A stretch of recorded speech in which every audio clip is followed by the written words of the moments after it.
is going on inside McDonald's?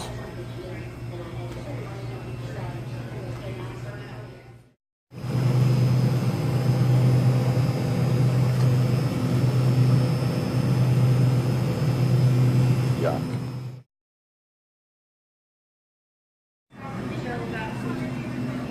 So what happened? Is it just heavy rain? Fell in over cold. Oh, and you guys are just protecting yours? Yeah, they made us do it. It's pretty awesome. Roof caved in. So what happens is that McDonald's, after hours, they have stripper practice. And these are all the stripper poles for those McKnights. I think that's what it is. I do have to say, the best time to drive through Nashville is about 1:30 in the morning. Look at this. Hardly a car on the road.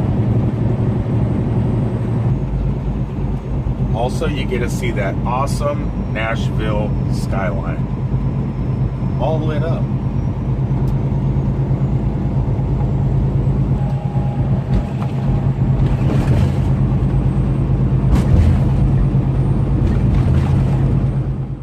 Wow, it was definitely a lot better to cruise through Nashville at 1:30 in the morning.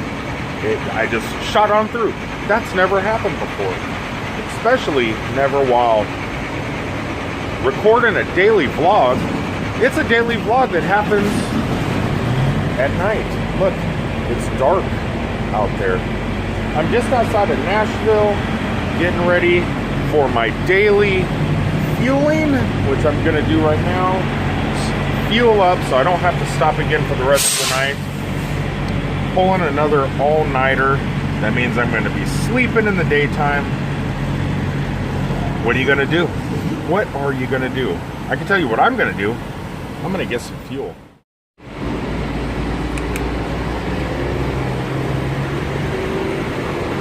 And away we go. Pump that fuel. Pump that fuel. I wish I made money that fast.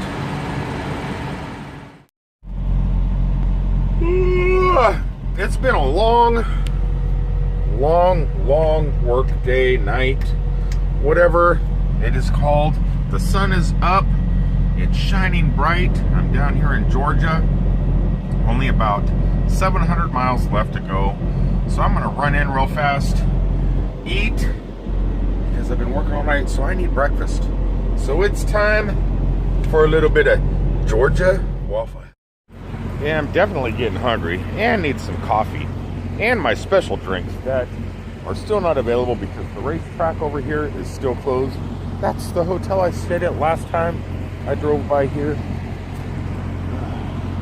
Look at this place. Look at this place. They're getting fresh food. I'm gonna get fresh waffles because there's a waffle delivery truck. Waffle. I gotta sit for 2 more hours. I called my company because this whole electronic log thing kind of gets me confused. I mean, if I had a paper log, I could write everything out and I don't have to work from midnight to midnight, or I don't know, it's complicated. So like, say I started work at midnight, I can work for 11 hours, which would be 11 o'clock in the morning, take my 10-hour break. I should be able to go. You can't start working again until midnight the next night, which is odd. I don't know. I don't like it very much. But after a 10-hour break, I should be able to drive at least 8 hours. That should get me down pretty far into Florida. Not all the way to Miami where I'm going tomorrow, but it should get me down quite a ways tonight. In the meantime, while I'm waiting to kill these last 2 hours, you guys recognize this place? You recognize this? I'm gonna pretend I spent the night here last night. That's what I'm gonna do. I'm gonna pretend I spent the night. Though I'm sure the breakfast area is closed and I can't goof around with the pancake machine, which was pretty awesome. Now, if you're ever gonna blow the money to stay at some crappy hotel like this, I mean, it's not that crappy, it's not that bad. I was just upset about the cost. But the cost is actually worth just being able to use that pancake machine. But right now, I'm stuck right here. The gas station's closed. Everything's closed. I need to use the latrine, which is a bathroom for you civilians, and maybe get a cup of coffee. Maybe they'll give me a cup of coffee. I don't know. Let's go see. They said I could walk around and record a little bit, try to kill time, and get a free cup of coffee. But I want to show you guys, for those of you that did not watch the video, let me get coffee first. Let me get house coffee. I should have got some at Waffle House, but I had sweet tea with my breakfast. But I wanted to show you guys. Check this out. For those of you that didn't see my video the other day, this is the machine. I don't know how much they cost, or if a civilian like us could get something like that. But this thing here, that's amazing. And just like it says right here, you wish you had this at home. I wish I had it in my truck. That thing is awesome. That is definitely worth the price of admission to come here. Okay, I just asked. They can't, I guess these come from corporate. These things here come from corporate. She doesn't know if they sell them on Amazon. They might. But actually, when I get back to the truck, I'm going to Google these pancake machines and, or maybe Amazon that. That would be something really cool to have out on the road. Definitely. Anyway, I've been getting a couple messages about, hey, let me find a place here to put my phone. Is there a place to set my phone? I guess right here against me. See? Bring you guys up right here. Can't do that. It's a slippery table. Let's do this.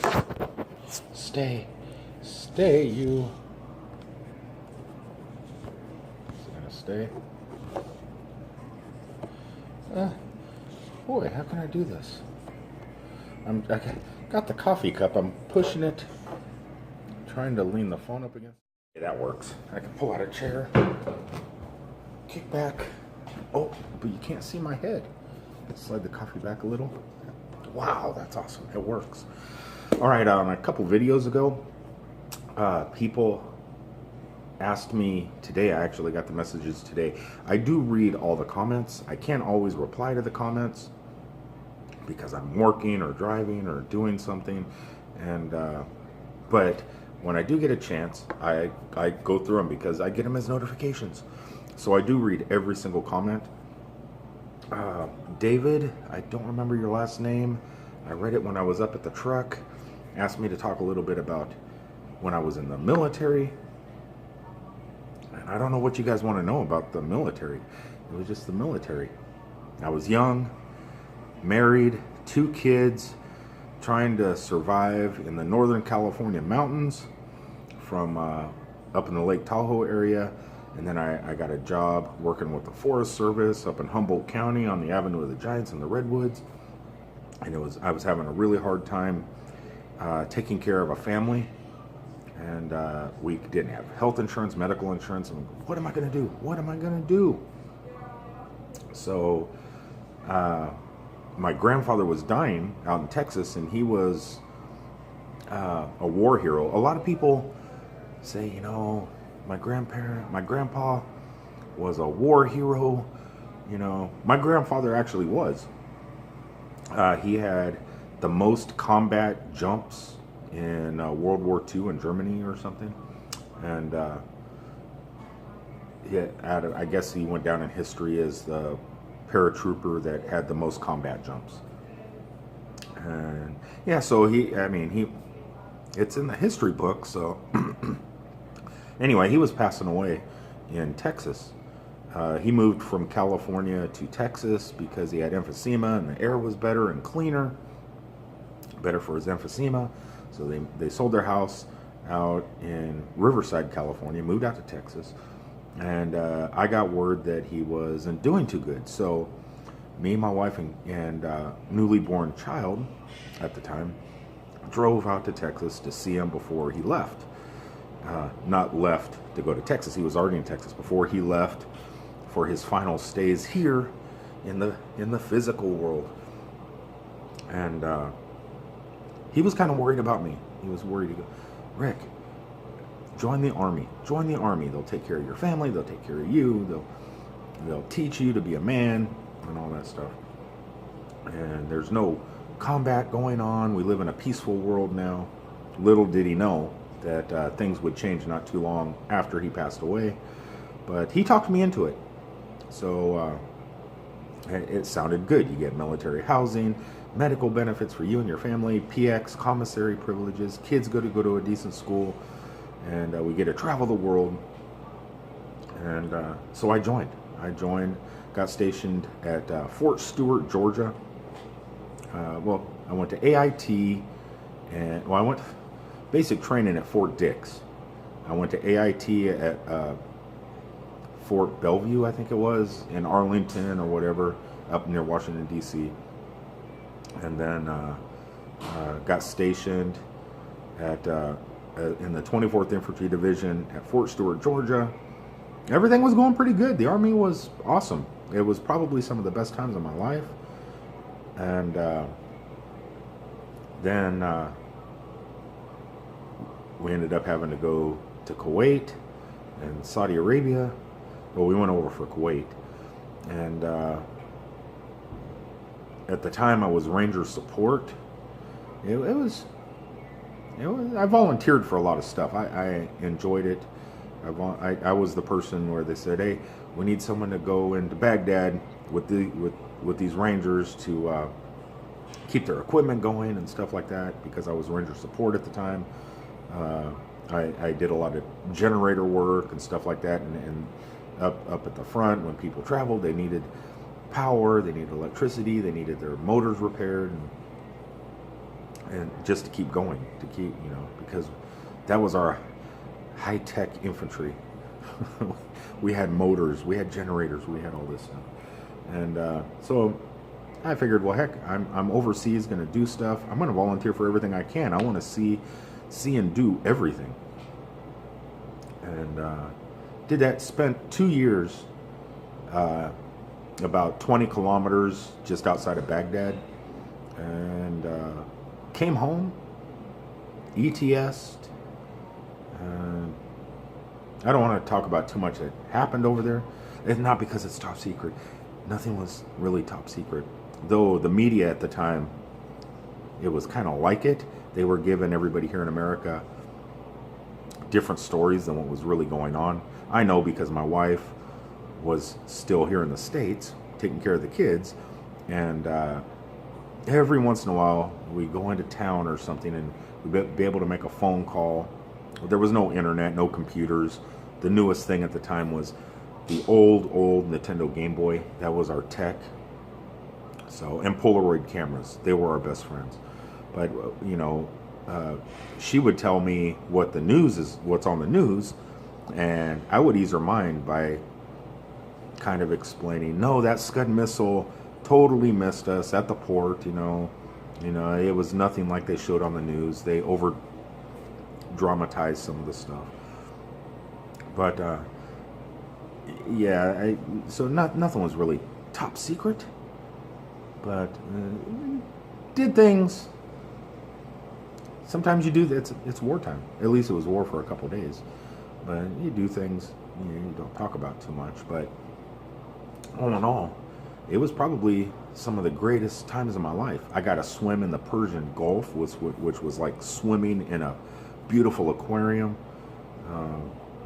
It was fun stuff. I don't know what you want to know about the Army, or me being in the military. I ETS'd. I forget what year it was. That ETS means when you get out of the Army. My CO wanted me to stay in, said there's no jobs on the outside. You might as well re-enlist because you're not going to get anything better. And I seen a video on TV about truck driving school or something. This was like early 90s, I think. And so I got out of the military, went and got my driver's license, my CDL to drive a truck, and never looked back. Never looked back. Except for one time I did drive my truck, my tractor trailer, into Fort Stewart, Georgia. And yeah, I see my CO. I said, sir, I make more money than you now. There is jobs on the outside. There is jobs on the outside. And that was actually pretty fun. Yeah, I loved everybody there. I loved being in the military. I wouldn't say that I would want my kids to go into it nowadays, but back when I was in, it was that whole, it was kind of like a college atmosphere. You know, you go to work in the morning, but at nighttime, it's Animal House. It was Animal House every single day. There's a moth. Did you guys see that? Yeah, but I've been stationed at two places. Fort Stewart, Georgia, and just down the road in Savannah, Georgia, at Hunter Army Airfield. Those were my two places stateside.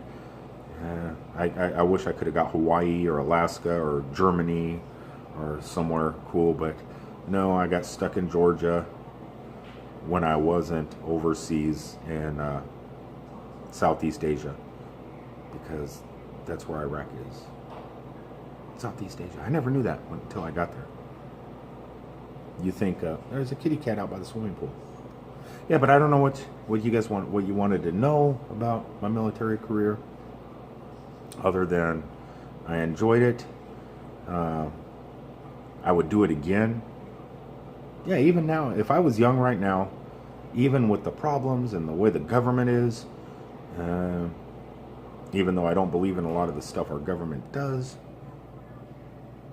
as a young person, yeah, it's a good stepping stone, and I enjoyed it.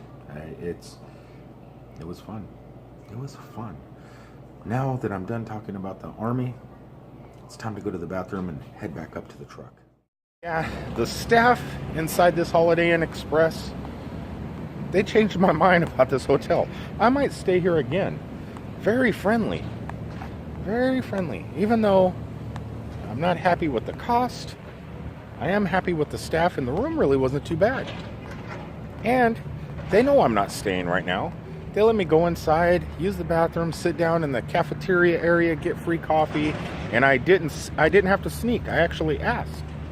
Ask, and you shall receive. Before I get back in my truck, I have noticed it is September, but a lot of the trees, they're starting to die out, and you could tell fall is near. Check those out. Those are awesome. If you were into arts and crafts, you could use these for something. But up here on that tree, the leaves are starting to turn yellow. I like fall. The weather cools down just a little bit, especially in Florida. It just gets a little bit cooler. Rainy season gets over with. Fall and winter is our best months in Florida. Summertime is just too hot. And it's the same up here in Georgia. But actually here, I've been here up in Georgia when it's been snowing. I found it, but it was not on Amazon. I actually had to Google it. Don't know if this is the same one that they have inside, but it looks like it does the same exact thing. Except here you can say light, dark, medium, depending on the pancakes you like, but I cannot find a price. I definitely want one of these. Before the day is over, I will find out how to get one. Oh, I will. I promise.